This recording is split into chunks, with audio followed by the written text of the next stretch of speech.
Hi, this is section 4.10. This is the last section in this course, so good job making it this far.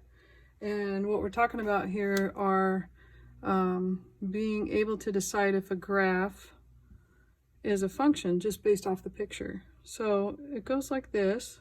If I have a graph whose function or whose picture goes like that, how would I decide if it is a function?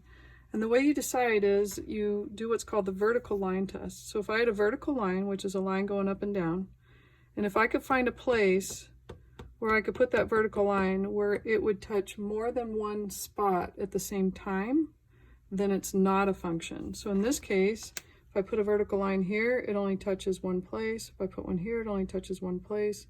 Here it only touches one place. Here it only touches one place.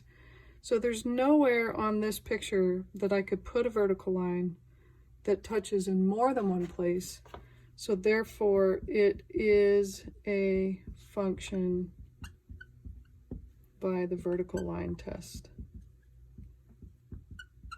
Okay, so that would be question 1. Let's look at question 2. So question 2, they give me a graph. In fact, maybe I'll use my graphing mats for these. Okay. So the picture of the graph is something like this. They've got this line here, and the question is that a function?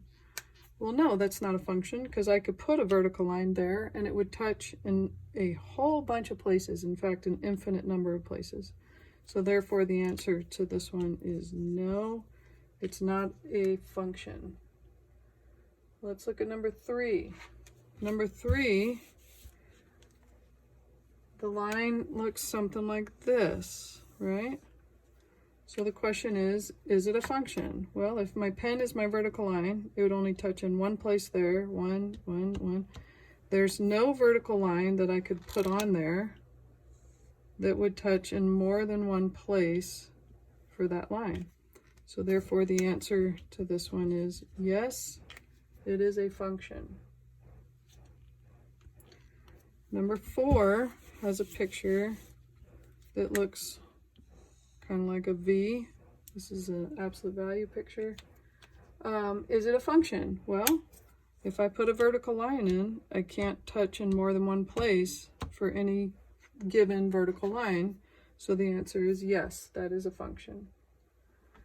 All right, how about number 5? Number 5, they've got a V kind of on its side like this. Is that a function? Well, if I put my vertical line in, look, it can touch here and here at the same time. So that's not a function. So if I was to draw a vertical line, it would touch in more than one place. Therefore, it's not a function. The answer is no. All right, let's look at number 6. Now here's where it gets a little more interesting. So on number 6, the picture goes like this. It starts at 3 here for mine, and it goes like this. Okay, so mine is at 3 there. First question, is it a function? Well, yeah, because I can't put a vertical line in and touch in more than one spot. So it is a function. The next part says, what are the allowed inputs? In other words, the input refers to X. So X is called an input. It's also called a domain. So they'll be using this word in just a minute. Y is an output, also called a range. Okay, so the allowable inputs would be anywhere in the left and right direction, which is the X direction, that your graph exists. Well, it exists at 3 and everywhere beyond 3, right? If I'm up here, I can see it. If I'm up here, I can see it. If I'm up here, I can see it. And this arrow implies that it goes on and on forever. You don't see an arrow on the picture, but the function also implies that it goes on and on forever. So my answer for the input would be X is greater than or equal to 3. Anything 3 and bigger, that graph is going to exist. Now let's look at the outputs. The outputs have to do with the up and down direction. Well, what's the lowest that this graph exists? It exists at 0 for y. What's the highest? Well, this is going to continue to get bigger and bigger and bigger to infinity. So basically, the output would be y is greater than or equal to 0, because you can see it at 0, you can see it here, it's right there, you can see it here, you can see it here, and in fact everywhere on y you'll see it, because this is going to gradually keep getting higher and higher. So it's a little weird for people at first. I think you will get better at it the more you practice. I would recommend, if that question was difficult for you, that you do it 3 or 4 times. Do a similar exercise. Okay, so my next picture, for me, it's got my graph down here at -8, and then I've got a parabola going up like that. Okay, so you're going to want to open up your picture and see where that touches. So for starters, is it a function? It is, because it passes the vertical line test, plus they say it's a function. All right, the first part says, what are the allowed inputs? Remember, input is your x value. So if I'm looking from left to right, what's the furthest left this graph will go? Well, it's going to keep opening to the left, so it'll go all the way to -infinity. And the furthest right, it'll keep going all the way to +infinity. So that's all real numbers. So you're going to check the one that says all real numbers. In other words, it exists for any x value, right? X keeps going all the way to the left, all the way to the right. The second part says, what are the possible outputs? Remember, output is y. So we're looking at the lowest to highest. Whereas, sorry about that. The domain is most left to most right. I could say leftist to rightist, but those aren't really words. So most left to most right. Okay, so what's the lowest I see my picture? -8. What's the highest? Well, that's going all the way to infinity. So y is going to be greater than or equal to -8. Okay, again, these are a little weird until you get used to them.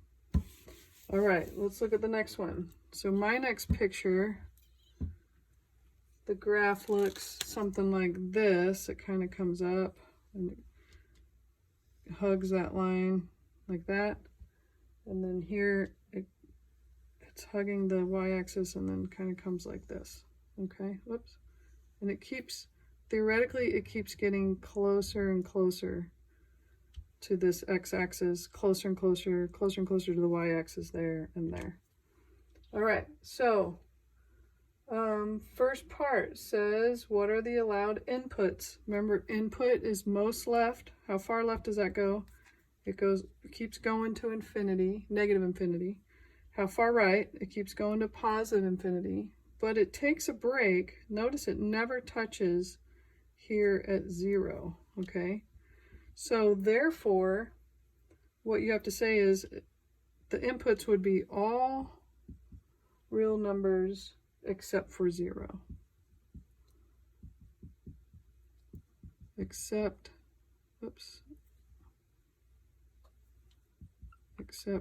0. It will never be 0 because this never touches the y-axis and this never touches the y-axis. Okay, how about the outputs? The outputs are, how far low does it go? It goes all, this will keep going to -infinity. How high? This keeps going to +infinity. But notice that it takes a break.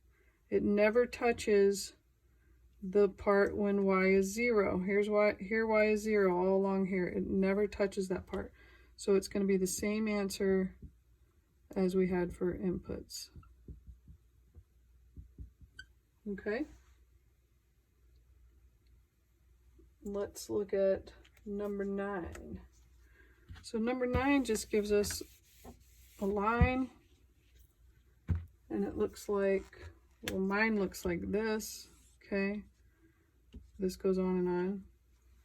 All right, what are the inputs? Remember, inputs, the most left. How far to the left will this go? It'll go forever to -infinity. How far to the right? forever to positive infinity. There are no breaks in it. So this is going to be all real numbers. And how about for the outputs? Output is lowest. How low is that going to go? It's going to go all the way down as low as you can think, all the way up as high as you can think. No breaks. So that's also all real numbers. And then the last one gives a half circle. So you should look at yours and see what the numbers are. So mine goes from -6, 1, 2, 3, 4, 5, 6, to +6, and then 1, 2, 3, 4, 5, 6, 7, 8 is where it hits up there for mine. Okay, so you're going to want to see what yours is. So this is a semicircle, which I'm not going to do a great job drawing, but anyways. Okay, so there's my semicircle. What is the domain? Notice now they're using the word domain instead of input, but we know that that means X value, which means most left to most right. Well, the furthest left that this picture goes is -6, and then it goes all the way to +6. So we're going to check the one that allows us to do -6 is less than or equal to X, less than or equal to +6, and you've got to put these numbers in. That's our input, that's our domain. Okay, how about the range?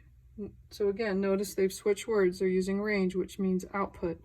That's the lowest. Well, the lowest I'm at for Y is 0, right? These guys are when Y is 0. The highest is at 8. So I'm going to do 0 is less than or equal to Y is less than or equal to 8. And you have to put these numbers in. So Y goes from 0 up to 8. And that's our output, or our range. And that's it. Okay, good luck with that, and I'll see you later.